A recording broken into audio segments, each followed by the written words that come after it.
Welcome to our Freedom Talks, part of the Freedom Circles from our political movement, República Libre. My name is Eric Fortunato, and I'm a founding member of República Libre. We are a liberal/libertarian political organization, and we want to see a freer Dominican Republic politically, and economically, and socially. Today, we have with us Rob Stratton, and he is the coordinator for the state of Washington of the Radical Caucus of the Libertarian Party of the United States. He is a former chair of the Libertarian Party Radical Caucus. Um, Welcome, Rob Stratton, to our Freedom Talk. It's an honor to have you with us. How are you? Not bad, thank you. It's an honor to be here. Awesome.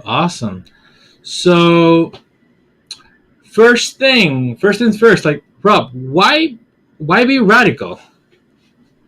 Well, as David F. Nolan, the founder of the Libertarian Party, said, there's no point in a Libertarian Party if it's not a radical party.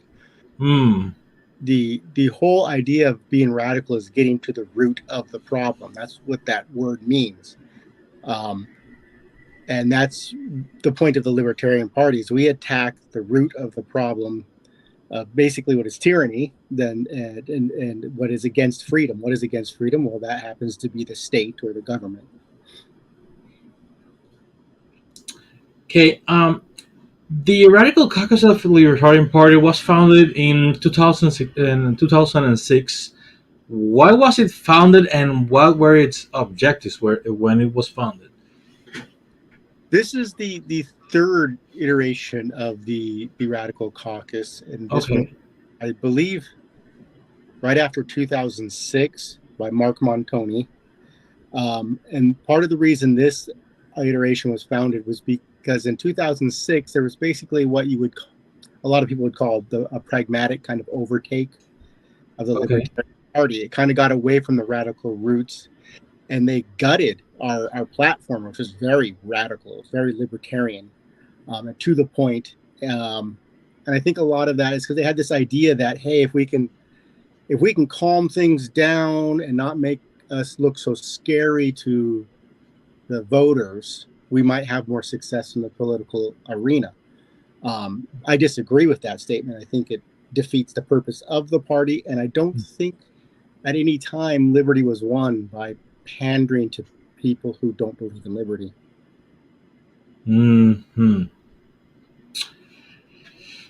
Interesting enough. So let's go with Rothbard. It has been decades since Rothbard proposed anarcho-capitalism as an idea. Do you think progress has been made in that direction in any way, or the opposite? As far as the state goes, I think mostly in the opposite direction. But as far as the ideology goes, it has spread a lot. Typically, I would say I'm an anarcho-capitalist, but I don't even really need the capitalist part. I think that's redundant, right? You can't have true freedom if you're not allowing people to also own the means of production. And the key word is means there. A lot of people just think that's about the factories, but no, it's about everything that goes into producing. I think that's the fundamental part of human nature. And when I first started calling myself an anarchist or anarcho-capitalist, oh man, when this was 2007, there was very few people who did. It was a handful. And the arguments from the statists that we would have all the time was anarchy equals chaos, anarchy equals chaos. Well, we don't really see those arguments anymore. People are now recognizing, oh, anarchy just means no rulers. They just disagree with us that there should be a ruler or not. To me, that's a major, major change in the mentality. If they can now move away from the statist definition of what the governments have said anarchy equals, now we can have a better discussion on liberty, on total liberty, like anarchy or anarcho-capitalism. And so you mentioned something really, really important, and it is about like that distinction about the ruler, and that and that you have like rules in anarchy. You have like the free market and all that and all the means. So what would you say? Because in Latin America there is there is a quite an influential author and thinker, and he says that talking about uh, anarcho-capitalism or anything like that etymologically like doesn't help like to the speech, and he would like to talk about more of self-government type of thing, because that helps bring the idea that there is rule, because people usually think about like anarchy, no rules. What will be your thoughts about that? I I would want him to attack statism any way he feels best. I would disagree with him personally on that. But if that's what he's getting results with, go for it. I have results the exact opposite way. Um, Whenever we have like booths or discussions, online discussions, anything, it almost immediately dissolves down to, well, let's just give one of the stereotypical. Well, what about the roads? Oh, without your libertarian dream, without the government, we wouldn't have this, this, this. So why not cut down to the chase right away? And if you cut right down to the meat of the matter right away, you're going to find those who are interested in having a discussion, and you're going to cut away those who really just want to argue with you and put you down. Okay.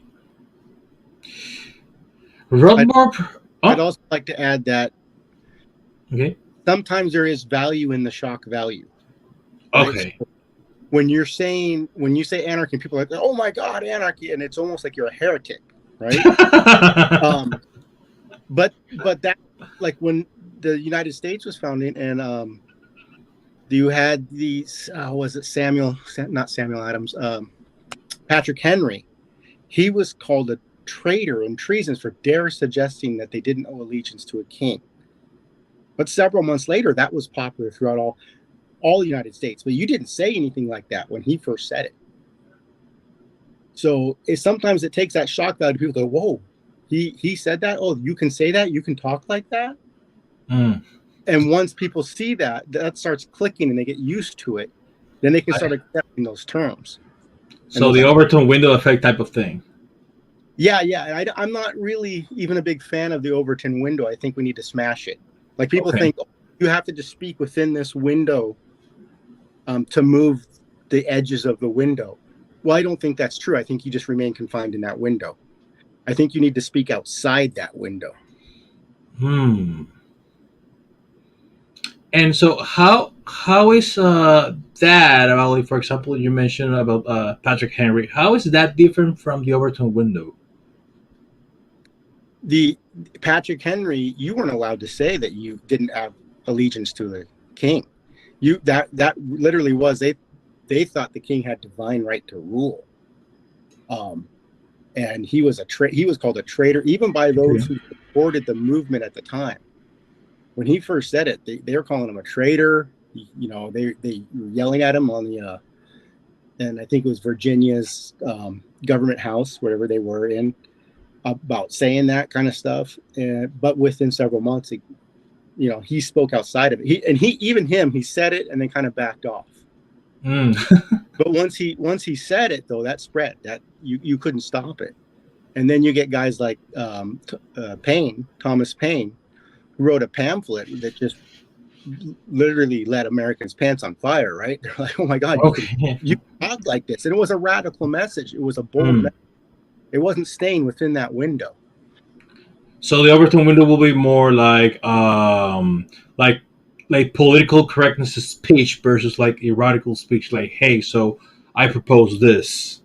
The Overton window type of thing will be more like, hey, okay, I'm like shocking you, but even what I'm saying, it has like some like sugar coated stuff that I can. It will not be so much of a controversy. Right. And it's funny because I find people, like a lot of people say, oh, well, you can't say that. You can't say this. You can't say that. I think, though, in real life, depending on your demeanor. So there's a saying we like to have in the Radical Caucus. You don't have to be an asshole. So your demeanor matters too. So like somebody, and I'm like, oh, I'm an anarchist, and I say I'm an anarchist all the time, and people tell me, other libertarians tell me, oh, you can't say that. But when I'm having conversations with people, I bring it up all the time. They usually know within like 5-10 minutes, and they don't run away from it. They don't run screaming. Most people actually are intelligent and can have a conversation about that. Like, oh, and then again, I can tell right away, are they going to be interested in this, or are they just going to treat me like a heretic and walk away? Good.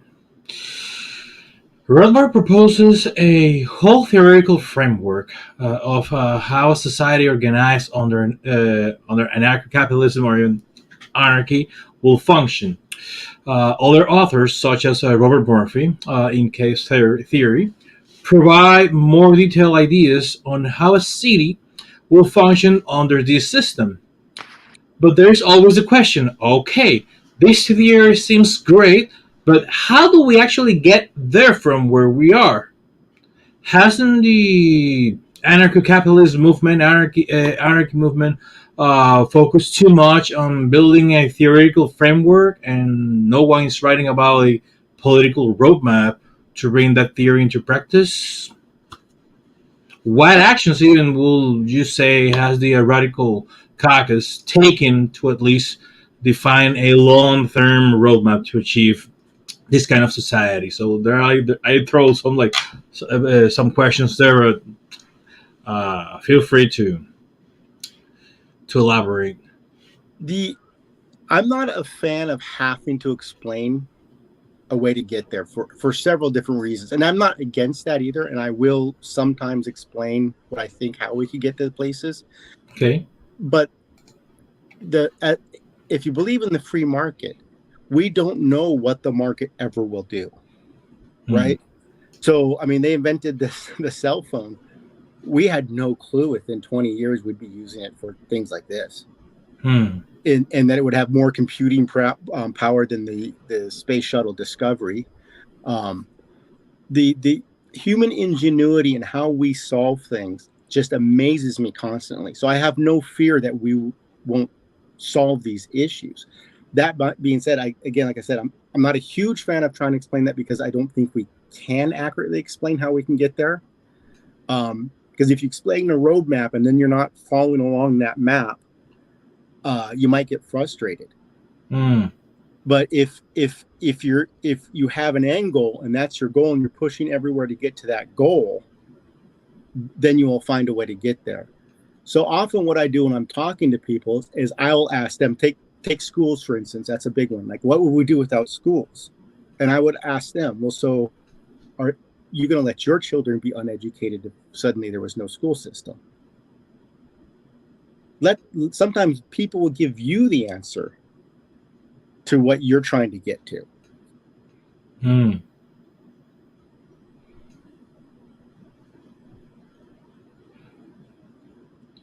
it also helps them to think that, hey, so we don't need like this external guy or like the external whatever type of government to solve our problems. We can actually solve it ourselves. Right. And it's interesting. I want to do a little more exploration of this, but for a lot of the problems that people will claim, especially here in the United States, it's the schools, it's the roads that they. Okay, froze. But you can point to examples that exist already, or even say police. There's a group in I think it's Detroit called Detroit Threat Management, and they're basically like a private police for these landlords, and they do a way better job than the police. I mean, if you look them up and you look at their stories, it's tremendously how you can see and realize how a libertarian world would operate.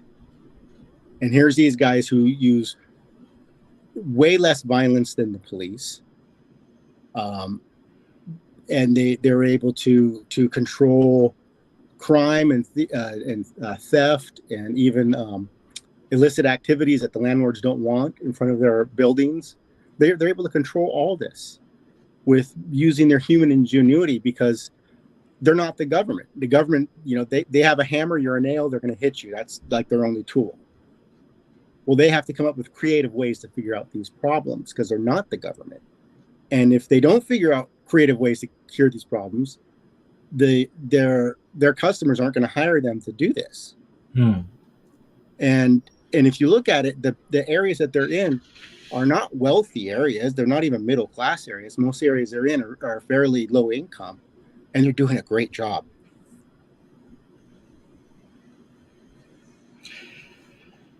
What will you? What are your thoughts on Liberland, for example? Do you think projects like Liberland could be intermediate steps? Is that something that is like helping? Encourage anybody who can set up some kind of area where they're not under the thumb of these big statists. I mean, Liberland, the idea of Liberland was sort of the idea of the United States when it started off. And those guys are looking at what happened to the U.S. and they want to rewrite their constitution different. I think it's a great way to go to bring us, at least to show an example of, hey, look, here's a libertarian society that's working okay. It's the same thing with the Free State Project here in the U.S. with New Hampshire. They're trying to get a whole bunch of libertarians to move into their state so they can affect the politics and be surrounded by other people who think like them. I think those are great ideas. And you bring out that state and like here we are. It's not something that I want to like deal too much in our conversation, but like you brought like New Hampshire and the Free State project. I'm hoping that that's something that at least helps the party, because we have seen in the Twitter and like social media accounts of the New Hampshire Libertarian Party, and we're a bit worried. But that sounds interesting. The Free State project that seems interesting. Yeah, I also kind of think. One second.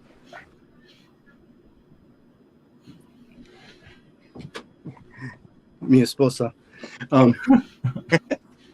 also kind of think that I have hope, and I'm looking at countries like the Latin American countries where they do have smaller. A lot of times too, it's because the government's not so big. They might be more tyrannical than the U.S. at the moment, but they're not as huge as the United States is. Like Brazil, I'm watching the libertarian movement down there, and those people are hardcore. I love them; they're great. But I have hope that those are areas where maybe the message could spread faster than like the United States, where we really are surrounded by a whole bunch of people. It really is like a religious belief system that you have this top-down control. Yeah, actually, in Brazil, we are trying to communicate with the Noble Party because they have been doing quite well.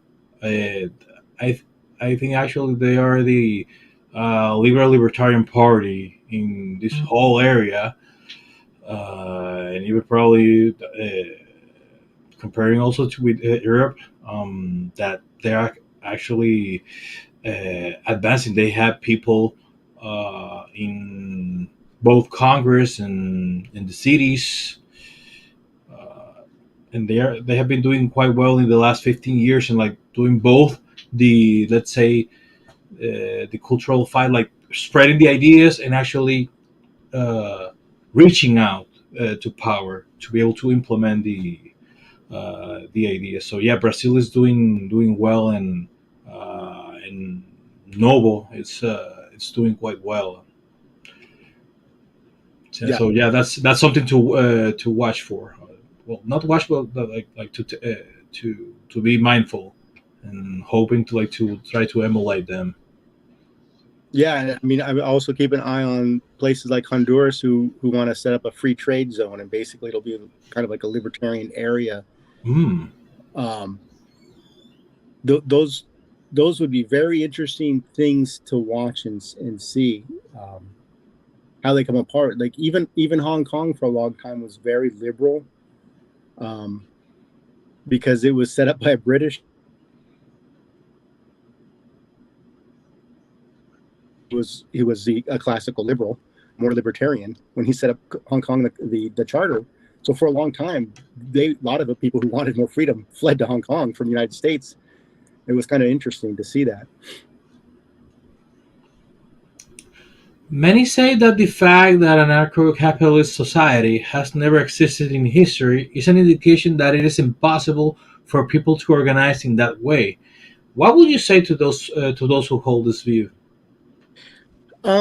I disagree that it never happened. We only have a few thousand years of written human history, and that history is basically kind of coincide with the fact that we've had governments ruling us too. The ancient Chinese, Mongolian empires, or the Egyptian empires, Greek empires, and history was written by, of course, the victors and by these governments.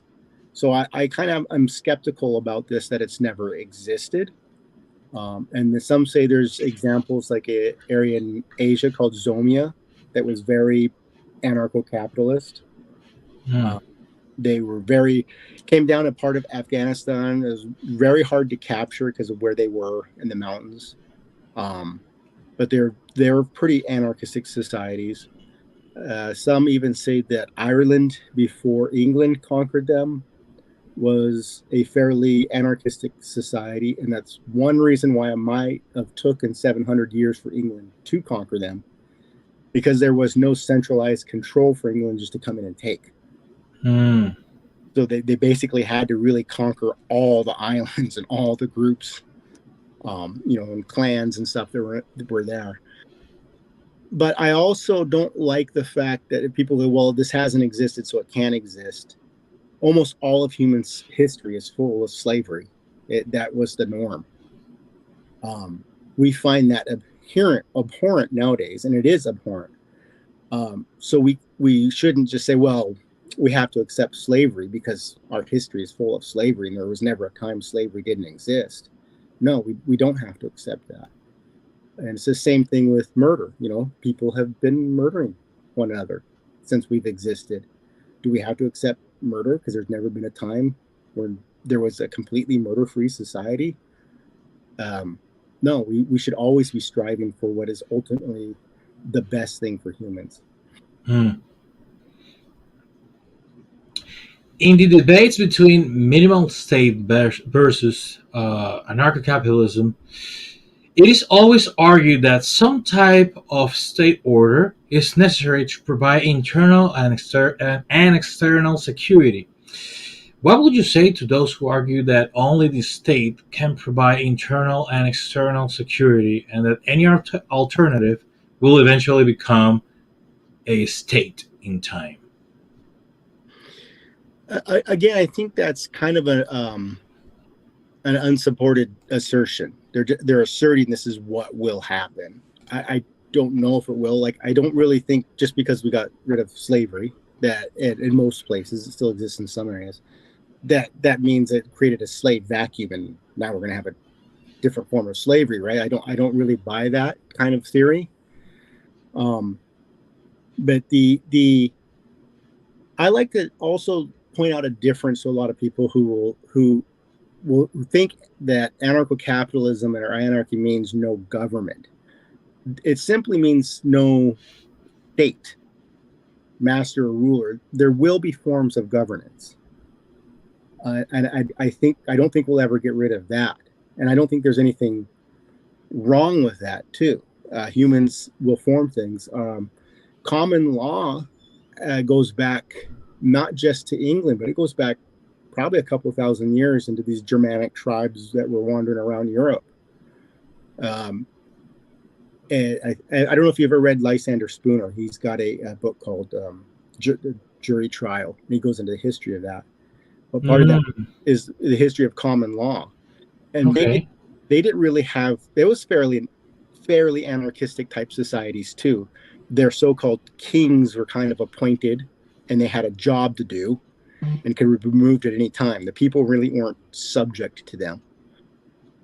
And their court systems and their law system was basically community group and community controlled. So it wasn't really a top-down central control. And I think systems like that will continue to exist. And another example you can find in what's called the Not So Wild West.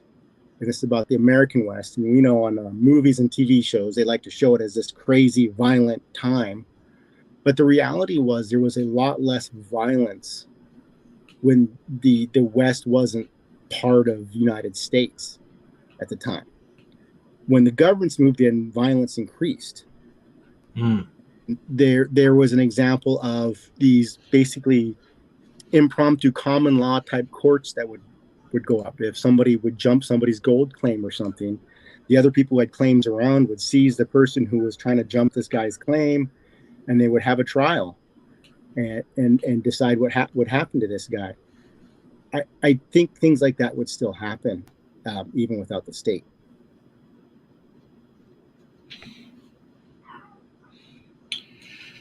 Among these people that want to achieve this kind of society, we also have what are called the agorists that argue that the route to operating the black market and the state will disappear in the medium term.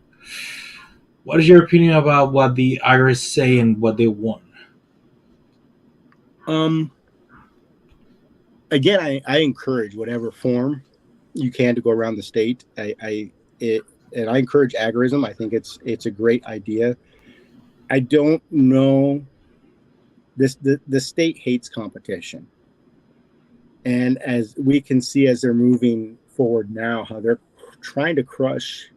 I mean, even now, there's these hintings at moving to digital currency. It's not so that it's better for us. It's better for them to control and watch everything we do, right? So I think the state is going to fight very, very hard against anything like that. But again, I think it would depend on where you're living at. So I spent years living in Hawaii. I grew up off and on there. And on paper, they were more socialist than many other parts of the states. But there was a huge black market. Right? There was this huge, people worked under the table, people did things without permits, and it was just kind of commonly accepted. So it's sort of, agorism was sort of kind of working there. That has changed a bit with the COVID regime. So I don't know if it'll be 100% successful, but I do think it could be one of the paths that could lead us there. Okay. Rothbard criticized the agorist approach. Besides his criticism, many argue that turning away from the state only creates marginal zones, citing examples like the Kowloon neighborhood in Hong Kong or the favelas in Brazil. Are these zones the result of a stateless society? So you mean like a little? I don't know if you heard what happened in Seattle a couple of years where they tried to create their own little city inside the city. Yeah, the whole thing I got against the police and I remember that. Yeah. It's tough. It's tough to try to predict what would happen. So like that happened, and immediately you would think the government would just immediately crack down and get rid of it. But at the same time, there was just that enough people that they really couldn't. They couldn't just rush in and get rid of everybody. So would it create these zones? Quite possibly. What would be the state's reaction to it? I don't know. It depends on how much they wanted it to go away, I would suppose. What did you think of total liberalization of the state as a method for its dissolution over time. That is, gradually allowing private companies to directly provide services to people and deducting taxes from them. Step by step, the state monopoly is eroded to the point where even in external security you have competing agencies. I I think that's good if it happens. I think as a strategy, it's a failure. I don't think. I think we call that incrementalism. Mm, okay. And there is actually a lot of libertarians in the party who believe in incrementalism. Oh, we got to do this. We got to do this. Again, I don't think if that's your goal, it works that way. I think your goal is like the socialists in all our modern societies around the world have been pushing hard for socialism the last 100 years. We've been getting incrementally more and more socialist. But they didn't have a goal of small little socialist steps. They were pushing hard for socialism. Okay. And I think that's again why the radical Libertarian Party needs to be a radical party, and why David Nolan said what he said about the party is we can't have these incrementalist goals. We need to constantly push forth the end goal. Now, again, as right to quote Rothbard, we demand the whole loaf of liberty, but we will begrudgingly accept a slice of it at the time when we can take it. So I love incrementalist steps when they happen, and I will never turn them away. Or I'm not an all or nothing type of guy. Give me freedom, any kind of freedom you want at the moment, but I'm always going to be pushing that end goal. Okay, so it's basically like pushing for the whole thing, and the effect is that you gradually get it, as we have seen socialism in the last 100 years. But if you push gradually, you don't get freedom. No, if you push for small incremental steps, the amount of freedom that they're eroding away from you too, it just totally overcomes that. I ran a construction business for years, and anybody who's in any kind of business knows that if you bring a compromise to the table, you've already lost. You bring your end goal to the table, and then you might be able to compromise with the other people who have a different goal. There's another theory that points more towards not eliminating the state, but subdividing it to the point where its capacity for coercion is minimal. That is, instead of having almost 200 counties, have 8,000 countries, each so small that they could not control citizens without them easily leaving. At the same time, because they are so small, the possibility of war is unthinkable, since obtaining things through peaceful trade will be a thousand times cheaper than through conquest. Those who advocate for this strategy point to Germany before unification, or the Soviet Union, which divided into many states after it fell. Some, like the Baltic states, demonstrate a great degree of freedom. What do you think of these kinds of strategies? Again, I think there's it steps in the right direction. I'm one of the main tenets of Libertarian Party and of the Radical Caucus is the freedom of association. Right? We do not believe in forced association. So when you have centralized empires, like you brought up Germany, who interestingly enough, at that same time was when Lincoln was kind of starting to centralize control in the United States too. When you have smaller segments, I do believe it's easier for freedom to be, because people can move, people can leave. And I know I don't want feudalism, and a lot of people, but I think a lot of people wrongly bash feudalism. They don't realize that those states were so small that a lot of the times the kings couldn't be super oppressive because they would lose their base. The people would leave. And that's one reason why, probably specifically like in areas of Western Europe, that a more libertarian liberal movement was able to happen and flourish, because the states were so small.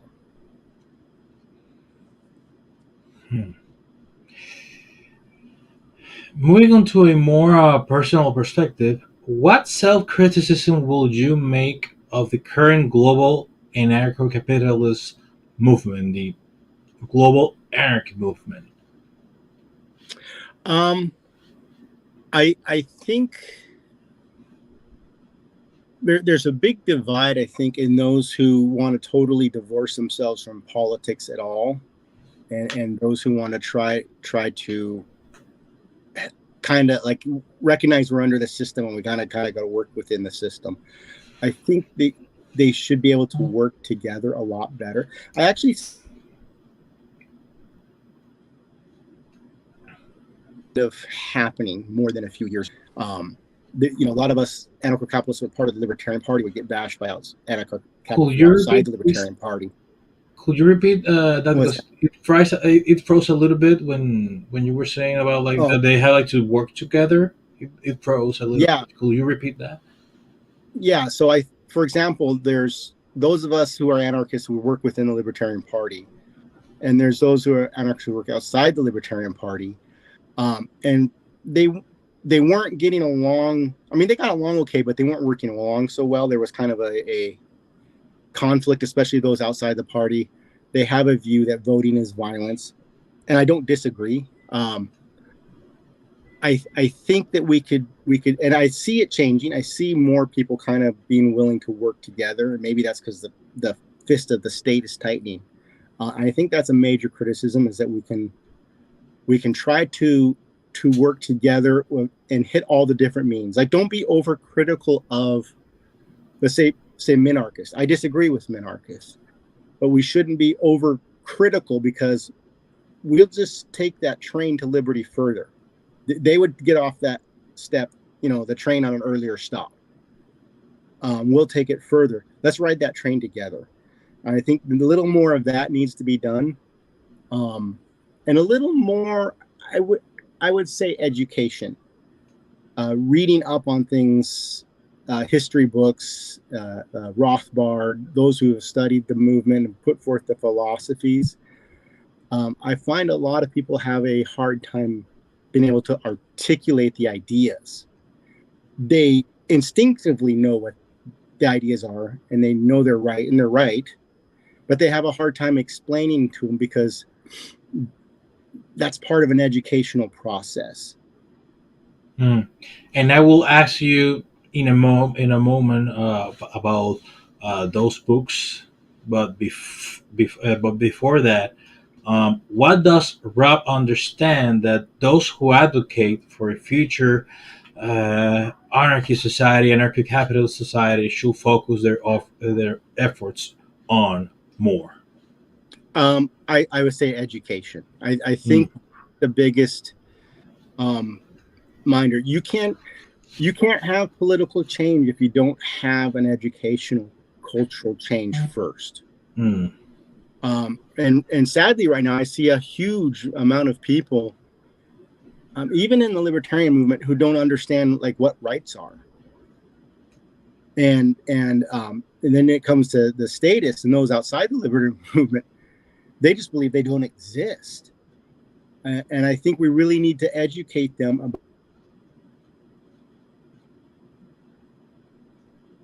hey, if you believe in self-autonomy, get most people to believe in, then you believe in individual rights.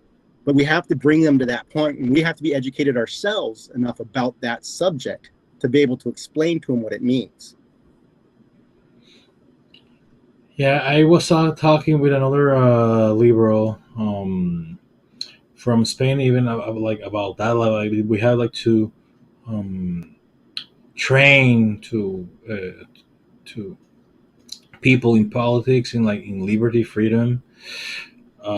So, what books would you recommend that every libertarian inclined towards anarcho-capitalism should read? So we want this anarchist society type of thing. We want this society to be free. What are the books that we should be reading to understand how that can happen? Sometimes I think it depends on the level where you're at. Like, so if you're just beginning to kind of get into the ideas, I would recommend like an essay by Albert J. Nock called "Our Enemy, Okay. the State." Okay. It's a great essay, and he puts it, I think, in terms that the modern day American left, and American left's a little different than most of the rest of the world, can understand a little better, because he talks about how the state has hijacked our social power, and basically want to try to take back our social power. It's a great little essay, and I think you can get people like on that if they can get into that as a beginner step. I think that's great. Then you go from there, of course. Anything by Rothbard. Ethics of Liberty is good. Robert Murphy's books, of course, is good. Jack V. Lloyd just wrote a book on voluntarism. He's the one that has the comic books, the voluntarist comics books, and his wife is the philosopher. He just wrote a book that's excellent on it. And then get into things like the classics. Start looking up some ancient libertarian theorists. Aquinas was pretty good, from Spain. Okay. Thomas Aquinas. Yeah, and a lot of people like Locke. I personally find Locke's wording to be kind of cumbersome about stuff. But then there's Richard Overton, who has these great little essays written in the 1600s before Locke. Who's that again, please? Richard Overton, yeah. Okay. And he's like Arrows Against Tyrants is one of his little essays. He was part of what was called the Levelers movement in England. Okay. And, great little essays. And just start researching everything. Of course, anything by Spooner.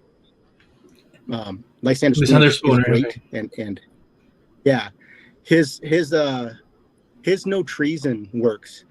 I've been reading that for years, and almost every time I read it, I come away with something new. It sparks a new little idea, a new little interest, gets me a little excited. The way he worded things and the way he spelled things out just made things so clear. Yeah, I have different people have recommended that book, No Treason, from Spooner, to also actually answer to the social contract and all those type of ideas. And I like understanding the whole thing about the Constitution and and how to what implication will be like to enforce rights and such and such. Right. I mean, he has a great little book or pamphlet called the Constitution of No Authority, which is a great too. Yeah, and it just, like, the way he puts things is like, oh yeah, you can't really argue against, and I think part of that was because he was trained as a lawyer, so his arguments are so clear and precise. It's like he's arguing to convince a jury, on his case on why liberty is the best thing for us, and liberty can't be given to us from a government. Same thing happens with Bastiat. Yes, and Bastiat is thank you for reminding me. He's also an excellent person to read, especially when it comes to like economic ideas. And I think that's one thing that goes hand in hand is a lot of people don't. I did when I was younger. When I was in school, I thought economics was just this boring thing about math and money. And then I studied it out of high school, and when I started getting involved in the liberty movement, and was amazed about how really it's kind of a study of human action. It's everything we do. Which again, then that would lead to things to read by Ludwig von Mises. And a good short book is The Anti-Capitalist Mentality. Okay. Yeah, that's a great little book. And then he has one called Our Omnipotent Government, which I like because our party SOP basically says we challenge the cult of the state of the omnipotent government. And is that Max Leon, right? What's that? The author of that book. Which one is it? Ludwig von Mises. Oh, our omnipotent. Okay. Omnipotent government. Omnipotent government. Okay. And I stumbled across. I got it free on my e-reader.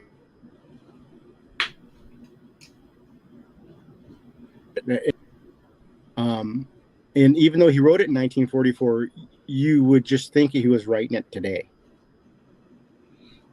Yeah. The only things that kind of change is like the subject of Germany. Yeah, he was talking a lot about that and the problems that were, led up to German and the rise of Nazism. He was kind of pointing out why that led up. But it's a great book, and you read the things that were happening then, and you just look around here in the States. I can like, well, yeah, that's what's happening here. Yeah. I agree. Mrs. wrote in that time, and it kind of becomes alive now. Even, for example, the things that he wrote about Russia and like in the times of the Soviet Union, and look now. Yeah. it's an interesting time to be alive, but it's kind of a scary time. Yeah. I don't think I'm a little, I don't know how old you are, but I'm 52. I grew up Gen X, and I grew up in hiding under my desk in school in case of a nuclear attack, right? They didn't. Okay. And then that kind of went away for a while when the fall of the Soviet Union happened. And now we're back where all these powers are like pushing against each other again. And we're kind of like, wait a second, this isn't a good thing.